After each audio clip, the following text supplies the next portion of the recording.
چمگوئیاں کی جا رہی ہیں وہ یہ کی جا رہی ہیں کہ بیک ڈور مذاکرات ہو رہے ہیں، جس پہ عرفان صدیقی صاحب بھی کہہ رہے ہیں کہ مذاکرات جو ہوتے ہیں ہمیشہ ایک دروازے سے کیے جاتے ہیں، 2-3 دروازوں سے مذاکرات کبھی کامیاب نہیں ہوتے. زینب آج میں نا بڑا عجیب و غریب پریشانی سے دو چار ہوں، بلکہ سر پکڑ کے میں بیٹھ گیا تھا صبح. میں نے نا اپنی زندگی میں میرا بڑا طویل کیریئر ہے، I hope everybody knows that, over 50 years. میں نے بڑی مشکل حالات جو ہیں سیاسی وہ ہینڈل کیے ہیں، رپورٹ بھی کیے ہیں. حکومتوں کا بننا ٹوٹنا، پھر سے بننا پھر سے ٹوٹنا، وہ سب کچھ دیکھا ہے. لیکن جس قسم کی صورتحال اب درپیش ہے وہ میں نے کبھی نہیں دیکھی، اور میں بہت الجھ جاتا ہوں بعض اوقات. مجھے یہی سمجھ نہیں آتی کہ which part of whose statement should we trust. کوئی کچھ کہہ رہا ہے، کوئی کچھ کہہ رہا ہے، کوئی کچھ کہہ رہا ہے، کوئی کچھ کہہ رہا ہے. وہ درجنوں بھر جو ان کے اسپوکس پرسن ہیں، ہر ایک اپنی اپنی درفنتنیاں چھوڑ رہا ہے. اس سے بانی پی ٹی آئی کو فائدہ ہوتا ہے یا نقصان ہوتا ہے یہ بھی ان کی کنسیڈریشن نہیں ہے. تو اسی طرح کی صورتحال جو ہے وہ ہر کسی ایک اہم موڑ کے اوپر نا آپ کو درپیش ہوتی ہے. میں آج میرے سامنے ویسا ہی صورتحال ہے. یہ میں کیوں کہہ رہا ہوں؟ ٹھیک. یہ مذاکراتی عمل جو ہے یہ پی ٹی آئی کی خواہش پر شروع ہوا تھا، اگر آپ کو یاد ہو. بالکل.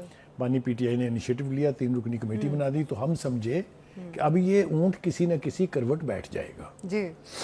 پھر ہوا کہ مطالبات لکھ کے دینے ہیں کہ نہیں لکھ کے دینے ہیں، پھر کہا نہیں لکھ کے دیں گے، پھر کہا لکھ کے دیں گے. وہ سب کچھ بھی ہم نے دیکھا اور یہ سمجھا کہ یہ ایک پولیٹیکل پروسیس کا حصہ ہے اور یہ کسی نہ کسی طرف لے جائے گا قوم کو. لیکن پھر ہم نے دیکھا کہ ایک سیکورٹی کے حوالے سے ایک میٹنگ ہوتی ہے پشاور میں جی، اور پی ٹی آئی کی دنیا ہی بدل جاتی ہے. یعنی پہلے تو اس کو اس طریقے سے ایک ترانے کے طور پہ گایا اور شادمانے بجائے گئے کہ ایسے لگا کہ آرمی چیف وہاں گئے ہی صرف ان سے ملنے تھے. حالانکہ کہانی کتنی الٹ ہے وہ اب سب کے سامنے ہے. چلیے وہ مان لیا ہم نے، لیکن پی ٹی آئی کے اس روش کے اوپر جو مذاکراتی کمیٹی کے سپوکس پرسن ہے عرفان صدیقی، ان کا رد عمل بہت شدید بھی ہے. اور انہوں نے ریئیکٹ کیا ہے ایک اور خبر کے اوپر جو ایک فیلو ہمارے جو کنٹمپریری چینل ہے انہوں نے دی تھی. انہوں نے یہ رپورٹ کیا تھا کہ جی جو جوابات ہیں ان مطالبات کے وہ تیار کر لیے ہیں حکومت نے اور وہ بس اگلی میٹنگ ہونے والی ہے، اس میں پیش کر دیے جائیں گے. تو عرفان صدیقی صاحب نے اس کی تردید کی ہے کہ ایسا کچھ نہیں ہے. ابھی تو ہم نے ان مطالبات کو اپنے اتحادی جماعتوں کے ساتھ جو ہے وہ چاہے ایم کیو ایم ہے، وہ دیگر پاکستان پیپلز پارٹی ہے اور بھی جماعتیں ہیں، ان کے ساتھ وہ کہتے ہیں ہم ڈسکس کریں گے، پھر ایک مشاورت کے بعد ہم ایک یونینیمس یعنی متفقہ جو رسپانس جو ہے وہ ظاہر کریں گے. لیکن مجھے یہ سمجھ میں نہیں آتا کہ یہ جو نئی کھڑکیاں کھلی ہیں جس کو کوئی نئے دروازے کہہ رہا ہے، کوئی کہتے ہیں نیا آپشنز ہے، کوئی کچھ کہہ رہا ہے، کوئی کچھ کہہ رہا ہے، وہ جتنے منہ ہیں اتنی باتیں ہیں پی ٹی آئی میں، آپ کو پتہ ہی ہے. لیکن یہ وہاں سے امیدیں کیوں لگائی گئی ہیں یہ میری سمجھ میں نہیں آ رہا. کیوں نہیں آ رہا؟ دیکھیے سب سے پہلے سیفر کے حوالے سے کہا گیا کہ میری حکومت اور میرے خلاف ایک سازش کی گئی. الزام کن پہ تھا؟ بالکل دا اسٹیبلشمنٹ. چلے ہم سیف ہاں جی اسٹیبلشمنٹ. اس کے بعد کہا گیا کہ یہ تو غداری میرے خلاف ہوئی ہے، یہ غدار ہیں یہ لوگ. پھر اس پر بھی ان کو مطمئن نہیں ہوئے تو انہوں نے کہا کہ نہیں یہ میر جعفر یہ میر صادق ہیں، آپ کے سامنے ہیں سب کچھ بھی. پھر یہ کہا کہ میں تو ان کو قبر تک نہیں چھوڑوں گا، اور پتہ نہیں کیا کیا کیا. اور ایک لاسٹ جو ٹویٹ کی ہے انہوں نے، اس نے جو تباہی پھیلائی ہے وہ بھی آپ کے سامنے ہے. Now which part of their statement should I trust؟ کیا ان کی اس ملاقات سے جو توقعات وابستہ کر لی انہوں نے وہ ٹھیک ہے، یا وہ جو کچھ ماضی میں کہتے رہے ہیں وہ ٹھیک ہے، یا جو اسٹیبلشمنٹ کا سٹانس ہے وہ ٹھیک ہے؟ ایک عجیب و غریب قسم کا جس کو پنجابی زبان کہتے ہیں کڑماس مچا ہوا ہے. یعنی وہ غالباً اہم شعر ہے، میں نے پہلے بھی اس کا تذکرہ کیا تھا. غالباً کیا قیامت ہے کہ بیمار ہوئے جس کے سبب کسی اتار کے لونڈے سے دوا مانگتے ہیں. مطلب یہ کہ سارا الزام اپنی حکومت کے جانے کا، اس ساری جو ان کے خلاف جو ایکشنز ہو رہے ہیں، جو مقدمات قائم ہو رہے ہیں، جو انہیں سزائیں ہو رہی ہیں، وہ سب کہتے ہیں یہ اسٹیبلشمنٹ کر رہی ہے. کیونکہ وہ کہتے ہیں یہ تو فارم 47 کی پیداوار ہے، ان کے پاس تو کوئی اختیار ہی نہیں ہے. یہ ہے اسٹیٹڈ پوزیشن یا نہیں؟ بالکل ٹھیک ہے. تو اب آپ پہلے جواب ڈھونڈیں نا میرے ساتھ مل کے، میں بڑی الجھن کا شکار ہوں کہ ان کی کس بات کا میں اعتبار کروں. اچھا جی. اور ایک اور جو اس نے مجھے بہت پریشان کیا بات نے وہ یہ ہے کہ ہمیں یہ بتایا گیا جی کہ 3 ملاقاتیں ہوئی ہیں. ایک علی امین گنڈاپور کے ساتھ ہوئی ہے، ایک سب کے ساتھ ہوئی ہے، اور ایک پھر 1 to 1 بیرسٹر گوہر کے ساتھ ہوئی. ذرا بیرسٹر گوہر صاحب سنیے کیا فرما رہے ہیں آج. اچھا، اس وقت کہا گیا کہ یہ تو سیکورٹی کے حوالے سے ملاقات تھی، یعنی فوج نے بھی یہی کہا اور حکومت نے بھی یہی کہا. لیکن آج وہ فرماتے ہیں کہ آرمی چیف عاصم منیر سے ہماری جو ملاقات ہوئی وہ لا اینڈ آرڈر کی صورتحال پر تھی. سیکورٹی صورتحال پر ملاقات پر اتنا بڑا ایشو کھڑا کر ہم نے کیا کھڑا. بخاری صاحب ملاقات کو بتانے سے کترا کیوں رہے ہیں بیرسٹر گوہر صاحب؟ جب سب سے پہلے ملاقات ہوئی انہوں نے تردید کر دی, پھر اس کے بعد بانی پی ٹی آئی نے بھی بتایا کہ ہاں بیرسٹر گوہر کی ملاقات ہوئی ہے, پھر انہوں نے یہ بھی کہا کہ مذاکرات کے معاملے پہ ہماری چیف آف آرمی اسٹاف سے بات ہوئی اور بڑا مثبت جواب بھی ملا ہے. تو اب کی اسٹیٹمنٹ پھر بالکل مختلف ہے. تو یہ مختلف اسٹیٹمنٹ تو سامنے آ رہی ہے, اس کے پیچھے کیا ایجنڈا ہے؟ آپ کو سمجھ آئی ہے کہ بتانے میں سے سر گریزہ پکڑ کے کیوں ہے کیوں بیرسٹر بیٹھا ہوا گوہر ہوں؟ صاحب یا پی ٹی آئی؟ دیکھیں ابھی آپ علیحدہ علیحدہ اگر سنیں, علیمہ خان کو اگر آپ سنیں تو وہ کچھ اور کہہ رہی ہیں, شیر افضل مروت کو سنیں وہ کچھ اور کہہ رہے ہیں. وہ تو پارٹی کے اندر کے توڑ پھوڑ کی باتیں ابھی کل ہی انہوں نے کی ہیں, وہ بھی ہمارے سامنے ہے. مطلب کہنے کا یہ ہے کہ اگر اتنا کنفیوژن ہے پی ٹی آئی کی لیڈرشپ میں ایشوز کے حوالے سے, تو جو ان کے فالوورز ہیں وہ میرے خیال سے وہ کنفیوژن ان تک بھی پہنچے گا, وہ بھی سوچتے ہوں گے کہ ہماری کیا لیڈرشپ ہے. یہ بخاری صاحب لیڈرشپ میں کنفیوژن ہے, لیکن بانی پی ٹی آئی کے اپنے رویے میں بھی کنفیوژن نظر آ رہا ہے. جس طرح سے ابھی ہم بات بھی کر رہے تھے کہ جس قسم کے ٹویٹس آ رہے ہیں بانی پی ٹی آئی کے ٹویٹر اکاؤنٹ سے اسٹیبلشمنٹ کے متعلق. تو بخاری صاحب جب پہلے مذاکرات شروع کیے گئے تھے تو علی امین گنڈا پور, پھر بیرسٹر گوہر, ان سب نے منع بھی کیا تھا کہ بانی پی ٹی آئی اپنے ٹویٹر اکاؤنٹ سے کوئی ایسا ٹویٹ نہ کرے جو اداروں کے خلاف ہو. لیکن اب پھر ٹویٹس آ رہے ہیں, تو کیا لگتا ہے آپ کو کہ اس سے مذاکرات جو ہیں وہ اثر انداز ہو سکتے ہیں, چاہے آپ کی گورنمنٹ کے ساتھ ہو رہے ہیں یا اسٹیبلشمنٹ کے ساتھ ہو رہے ہیں؟ دیکھیے گورنمنٹ کے ساتھ مذاکرات تو میرے خیال سے اللہ کو پیارے ہو گئے ہیں, اس لیے کہ جب میں نے کہا نا کہ عرفان صدیقی صاحب نے تو بڑے کھلے الفاظ میں کہہ دیا ہے کہ اگر آپ نے ادھر لا لگانی ہے تو پھر آپ ادھر کریں مذاکرات, یہ مذاق جو ہے بند کریں. بات تو اصولی طور پہ ٹھیک ہے کہ اگر آپ نے کمیٹی بھی خود بنائی, آپ نے مذاکرات انیشیٹ بھی خود کیے, مذاکرات کے 3 سیشن ہو بھی گئے ہیں, چوتھا ابھی ہونا ہے, تو آپ ایک اور کھڑکی کی طرف چل پڑے ہیں. تو مطلب ہے کنفیوژن تو ہے. اینی وے حکومتی موقف یہ ہے کہ جناب جو مقدمات آلریڈی عدالتوں میں ہیں, جن کو سزائیں ہو گئی ہیں ملٹری کورٹ سے, ان کے اوپر کیا لاجک ہے کمیشن بننے کی؟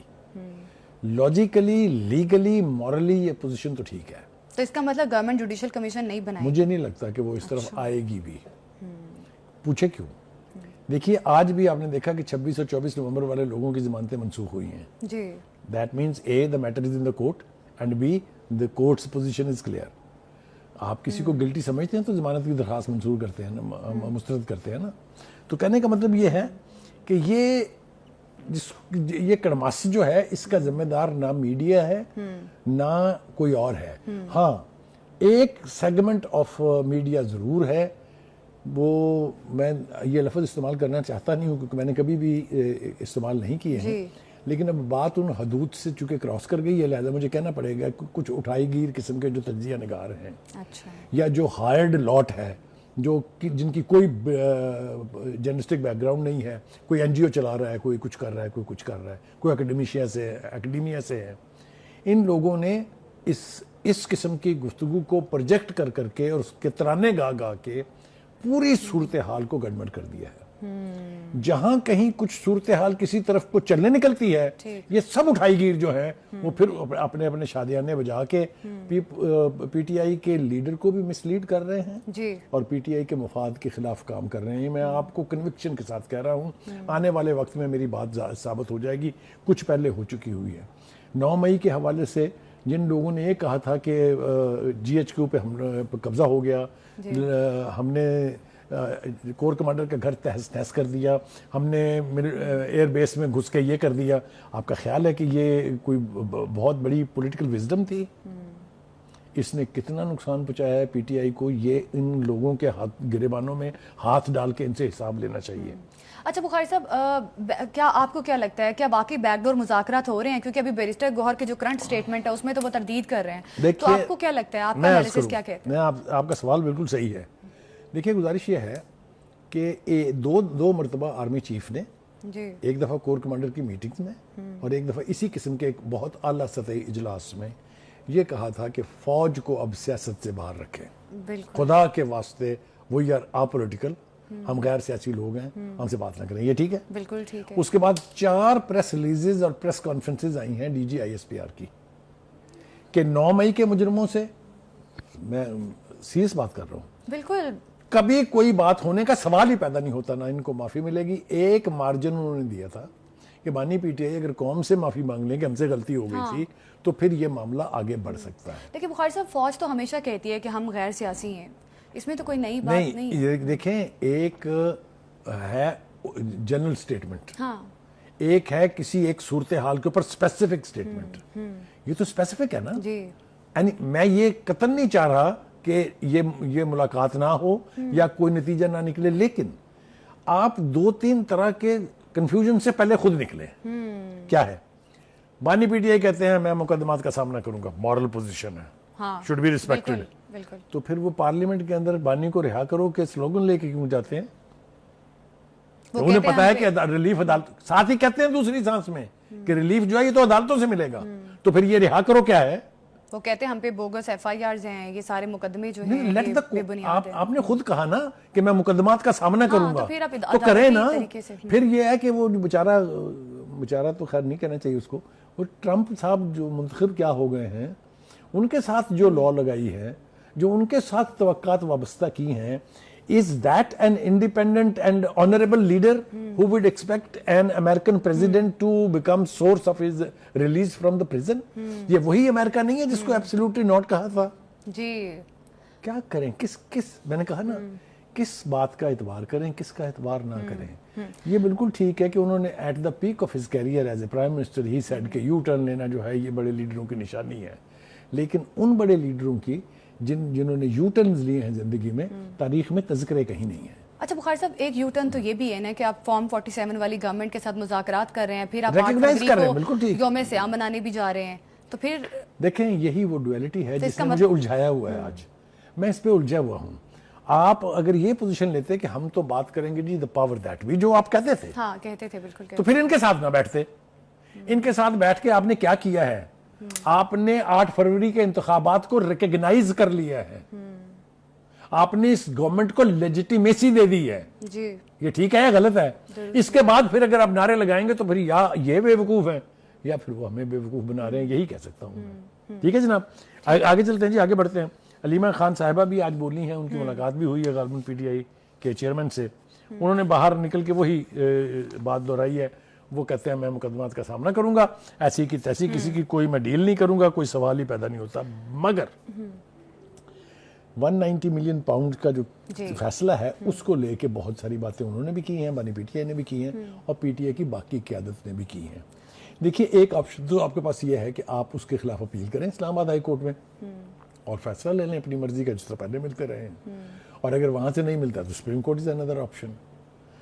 جب آپ یہ اندیا دے رہے ہیں پوری قوم کو کہ میں پرنسپلڈ آدمی ہوں، میں تو اپنے مقدمات عدالتوں میں فیس کروں گا، تو پھر باقی کے یہ رہائی کے سلوگنز اور یہ رہائی کے بینر اٹھانا چھوڑ دیں. اچھا بخاری صاحب، علیمہ خان صاحبہ تو یہ بھی کہہ رہی ہے نا کہ بانی پی ٹی آئی کو اس کیس میں سزا اس لیے دی گئی ہے تاکہ ان پہ پریشر کریٹ کیا جائے اور وہ ڈیل جو ہے وہ کر لیں، اس وجہ سے ہم پہ پریشر ڈالا گیا ہے اس کیس میں سزا. اچھا ایک تو میں پوچھنا چاہتا ہوں اس پلیٹ فارم سے کہ وہ کیا ڈیل ہے جو the power that we ان سے کرنا چاہتی ہے؟ بتانا چاہیے نا، انہی سے کر رہے ہیں نا وہ بات چیت، ہمیں بتائیں وہ ڈیل کیا ہے. دوسری بات یہ کہ اس ڈیل کی پیشکش آپ کو کی کس نے ہے؟ میں چلا کے مر گیا اپنے پروگراموں میں کہ خدا کے واسطے ایکسپوز کر رہے ہیں ان لوگوں کو جو آپ کو ڈیل کے لیے مجبور کر رہے ہیں. جب آپ اتنا بار بار گاتے ہیں اس کو کہ ہمیں ڈیل کے لیے مجبور کیا جا رہا ہے، ہمیں مقدمات میں پھنسایا جا رہا ہے، ہمارے خلاف فیصلے لائے جا رہے ہیں، بتائیں نا، نام لیں کہ فلاں جنرل نے فون کیا تھا، فلاں منسٹر نے فون کیا تھا، یا یہ پریزیڈنٹ نے کہا تھا، یہ پرائم منسٹر نے. مطلب مجھے یہ سمجھ میں نہیں آتی. تو نتیجتاً لوگ پتہ کیا سمجھتے ہیں کہ کوئی ڈیل ویل نہیں ہے، یہ صرف کہانیاں بناتے ہیں. میں پھر آج یہاں سے ریکویسٹ انیشیٹ کر رہا ہوں علیمہ صاحبہ سے بھی اور جو پارٹی کے سپوکس پرسن ہے بیرسٹر گوہر صاحب سے بھی، خدا کے لیے ہمیں بتائیں کنہوں نے آپ کو ڈیل کی پیشکش کی ہے اور وہ ڈیل ہے کیا. آپ سیاست چھوڑیں گے، آپ ملک سے باہر جائیں گے، آپ پارٹی پر پابندی لگوائیں گے، کاہے پر ڈیل کچھ دیں گے تو ہوگی نا. تو کیا مانگ رہے ہیں وہ آپ سے بتا دیں نا ہمیں. تو یہ میرے خیال سے یہ تقاضا کرنا جو ہے یہ بخاری صاحب، اس سے پہلے بھی سیاسی لیڈرز کو سزائیں ہوئی ہیں اور بڑی سنگین نوعیت کی سزائیں بھی ہوئی ہیں. نواز شریف ہیں یا بھٹو کی پھانسی ہمارے سامنے ہے. بخاری صاحب، اب آپ کو کیا لگتا ہے کہ بانی پی ٹی آئی کو جس طرح سے اس کیس میں سزا سنا دی گئی ہے، کیا لگتا ہے آنے والے ٹائم میں پی ٹی آئی کا کوئی سٹرکچر باقی رہے گا، جماعت پہ فرق پڑے گا؟ دیکھیے کلٹ کی پارٹیوں میں یہی ایک نقصان ہوتا ہے کہ جب خدا نہ خواستہ لیڈر اگر ادھر ادھر ہو جائے, ملک سے باہر چلا جائے کچھ, تو وہ پارٹیاں پھر دم توڑ دیتی ہیں. تاریخ بڑی پڑی ہے ایسے واقعات سے. اگر یہ نہ ہوتا تو ہٹلر آج بھی پوجا جا رہا ہوتا نا, کیونکہ آپ کو پتا ہے پوری دنیا کے ساتھ اس نے لڑائی لی, متھا لیا, وہ کلٹ کا لیڈر تھا. ایک نہیں ہے, بے پناہ لوگ ہیں. Stalin is the same case. بہت سارے کیس کنٹمپریری ہسٹری میں بھی ہیں, میں نام لیے بغیر. آپ دیکھیں نا, لیکن بعضوں کا سمپتھی ووٹ بھی تو ملتا ہے. میں عرض کروں آپ سے, Saddam Hussein was a cult leader. آپ بے پناہ نام ہے, کرنل قذافی, اور بہت سارے نام لیے جا سکتے ہیں, لیکن ویئر آر دے؟ تو پی ٹی آئی کی لیڈرشپ کو یہ ذہن میں رکھنا چاہیے کہ اتنا آپے سے باہر نہ جائیں, بالکل, کہ اس کا نقصان پارٹی کو بھی ہو اور بانی کو بھی ہو. دیکھیے میں آپ کو ایک بات اور دہرا دوں گا, مجھے اجازت دیجیے کہنے کی. بانی پی ٹی آئی کے بارے میں نے اپنے سینٹیمنٹس کا اظہار ایک سے زیادہ دفعہ کیا ہے. بالکل کیا. میں آج بھی اس پہ قائم ہوں. وہ ڈھنگ کے آدمی ہیں, انکرپٹیبل ہیں, ان کو کرپٹ نہیں کیا جا سکتا, میری کنوکشن ہے. وہ نڈر ہیں, کوئی دو رائے نہیں اس کے بارے میں. جو تباہی ان کی کرائی جا رہی ہے وہ ان کے ارد گرد کے لوگ کرا رہے ہیں, چاہے وہ ان کے رشتہ دار اور فیملی کے لوگ ہیں, چاہے وہ ان کے مرضی کے ہینڈ پک لوگ ہیں جو ان کے ارد گرد ہیں اس وقت, یا وہ لوگ جو پارٹی میں تھے اور ان کو چھوڑ کے بھاگ گئے, دوبارہ آنے کی کوشش بھی کر رہے ہیں. فواد چودھری ان میں سب سے آگے ہیں. مطلب کہنے کا یہ ہے کہ ان کو کانشیس ہو کے ان لوگوں سے اپنی جان چھڑا لینی چاہیے جو نہیں چاہتے کہ عمران خان جیل سے باہر آئے. اچھا بخاری صاحب, اب مذاکرات کو جو ہے کنیکٹ کیا جا رہا ہے جوڈیشل کمیشن بنانے سے. اب اگر یہ مطالبہ گورنمنٹ نہیں مانتی تو پھر مذاکرات تو ختم ہو جائیں گے. تو کیا لگ رہا ہے آپ کو, کیا منظرنامہ بنتا دیکھ رہے ہیں؟ میں نے تو آپ کو پہلے کہہ دیا کہ اگر میں صحیح سمجھا ہوں عرفان صدیقی کے سٹیٹمنٹ کو, تو مذاکرات آر فوڈ, مذاکرات دفن ہو گئے ہیں. اور دوسری بات یہ کہ جس طرح کی کنڈیشن لگائی جا رہی ہیں, ویسے گور کہتے ہیں ایک ہفتے میں فیصلہ کریں, یعنی 31 دسمبر سے پہلے اگر آپ نے فیصلہ نہ کیا تو ہم نہیں ہیں. دیٹ مینس دونوں طرف سے اگر مذاکرات کے نہ ہونے کی باتیں ہو رہی ہیں تو اس کا مطلب ہے مذاکرات آر نو ویئر. اور دوسری بات یہ کہ حکومت ریئیکٹ کرے گی. اگر حکومت یہ سمجھے کہ ہمارے ساتھ 3 بندوں کو بٹھا کے اور ہمارے پیچھے سے کہیں اور جایا جا رہا ہے, تو وہ نہیں کریں گے بات ان سے, کوئی بھی نہیں کرے گا. اصول کی بات ہے. بالکل, حکومت اس چیز پہ ریئیکٹ کرے گی. اب دیکھنا یہ ہے کہ جوڈیشل کمیشن گورنمنٹ کی جانب سے بنایا جاتا ہے, گورنمنٹ جو جوابات دے گی. یوٹیوب پر گوگلی نیوز دیکھنے کے لیے youtube.com کی سرچ بار میں googly news T V type کریں. گوگلی نیوز کے پیج پر سرخ رنگ کے سبسکرپشن والے بٹن پر کلک کرنا نہ بھولیے. یوٹیوب پیج پر اپلوڈ ہونے والی ویڈیوز سے باخبر رہنے کے لیے بیل آئیکن پر کلک کیجیے. آپ کو ہر نئی ویڈیو کے بارے میں نوٹیفیکیشن موصول ہو جائے گا.